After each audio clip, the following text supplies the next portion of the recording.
एक समय की बात है, गौतम बुद्ध के हजारों शिष्य उनके पास अध्ययन करने आते थे। गौतम बुद्ध से जब भी कोई शिष्य ज्ञान प्राप्त कर लेता था तो बुद्ध उसे किसी दिशा में लोगों को जागरूक करने तथा शिक्षा देने के लिए भेज दिया करते थे। बुद्ध का एक शिष्य बुद्ध के आश्रम में लगभग 6 सालों से था।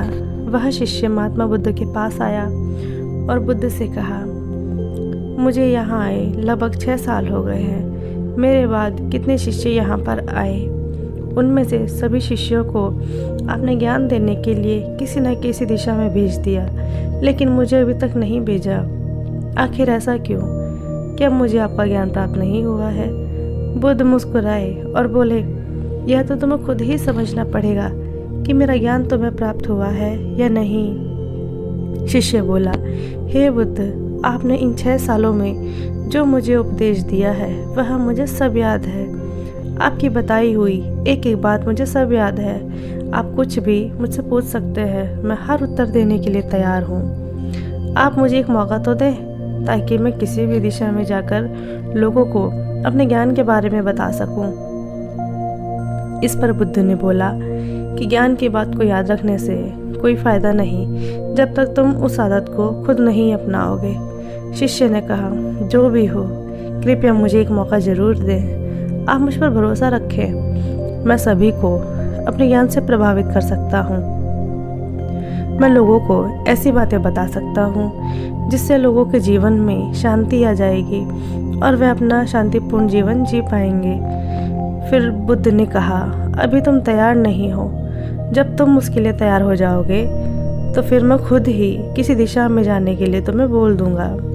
शिष्य ने कहा, क्या आपने मुझे इन 6 वर्षों में इतना भी ज्ञान नहीं दिया कि मैं किसी को प्रभावित कर पाऊं?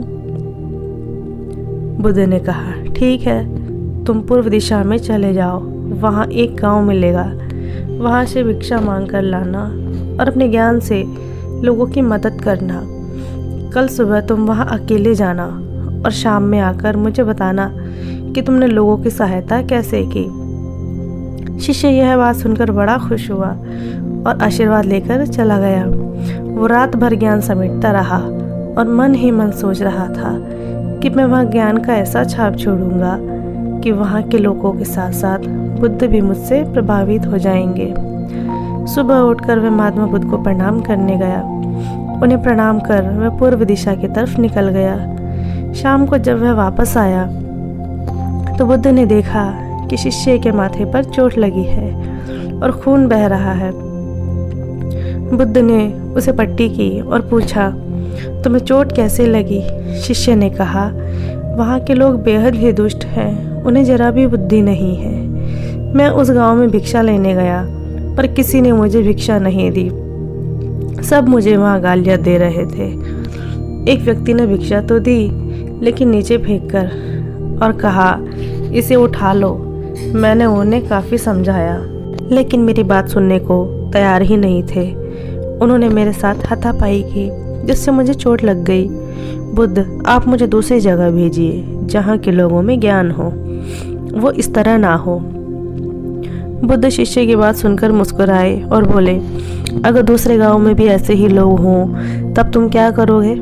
शिष्य ने कहा, हे बुद्ध, मैं ऐसे लोगों को कोई ज्ञान नहीं दे सकता। वह लोग अज्ञानी हैं, उन्हें कौन समझाए? बुद्ध ने कहा, वह लोग अज्ञानी नहीं बल्कि ज्ञानी हैं।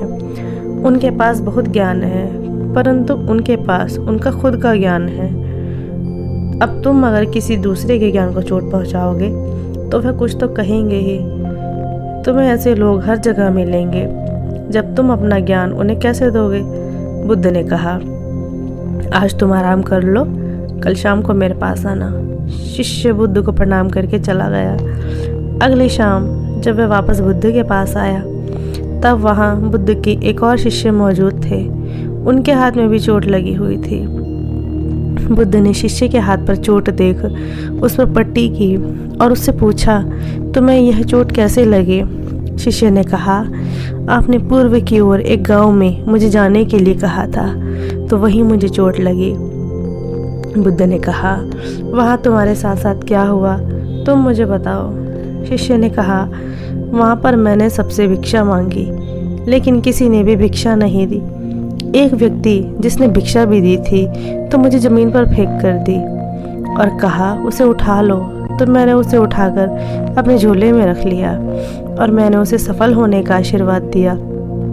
तब उस व्यक्ति ने मुझसे कहा, आप बड़े अजीब लगते हो, मैं आपका अपमान कर रहा हूँ और आप मुझे आशीर्वाद दे रहे हो।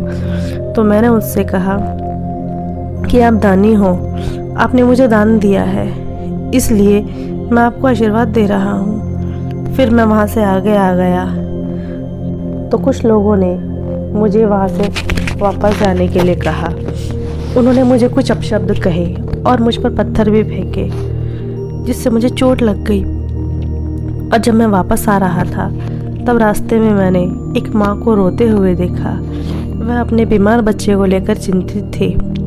मैं तुरंत एक जंगल में जाकर उसके लिए जड़ी बूटी लाया, लेकिन वहाँ के कुछ लोग जड़ी बूटी नहीं देने दे रहे थे। फिर मैंने उनसे विनती की कि वह बच्चा मुझे उसका इलाज करने दे। और जब मैं वापस आ रहा था तब रास्ते में मैंने एक माँ को रोते हुए देखा। वह अपने बीमार बच्चे को लेकर चिंतित थी। मैं तुरंत जंगल से जाकर उसके लिए जड़ी बूटी लाया, लेकिन वहाँ के कुछ लोग जड़ी बूटी नहीं देने दे रहे थे। फिर मैंने उनसे विनती की कि वह मुझे उस बच्चे का इलाज करने दे। उसके बाद वह जैसा कहेंगे मैं ठीक वैसा ही करूँगा। फिर जिस व्यक्ति ने मुझे भिक्षा दी थी उसने गाँव वालों को समझाया। तब उन्होंने मुझे उस बच्चे को जड़ी बूटी लगाने दी। उसके कुछ देर बाद वह बच्चा ठीक हो गया। फिर गांव के जिन लोगों ने मुझसे अभद्र व्यवहार किए थे उन्होंने मुझसे माफ़ी मांगी और धन्यवाद कहा। फिर मैं वहाँ से वापस आ गया। हे बुद्ध, आपसे मेरी एक विनती है। उस गांव के लोग बहुत भोले वाले हैं, क्या मैं रोज़ उसी गांव में जाकर भिक्षा मांग सकता हूँ? यह सभी बातें पहला शिष्य खड़ा होकर बड़े ध्यान से सुन रहा था। उसने यह सुनते ही बुद्ध के चरणों में गिरकर कहा, हे बुद्ध, मैं समझ गया हूँ कि अभी मैं उस लायक नहीं हुआ हूँ कि मैं दूसरों को ज्ञान दे सकूँ। बुद्ध ने कहा, हम बाहर से वैसे ही दिखते हैं जैसे हम अंदर से होते हैं। बुद्ध ने कहा, हमें बाहर से वैसे ही लोग दिखाई देते हैं जैसे हम अंदर से होते हैं। जब तक स्वयं को नहीं बदल सकते तब तक किसी को नहीं बदल सकते। खुद में बदलाव लाना बहुत ही ज़रूरी है। अपने आप में बदलाव लाकर ही उस दुनिया को आप जीत सकते हो।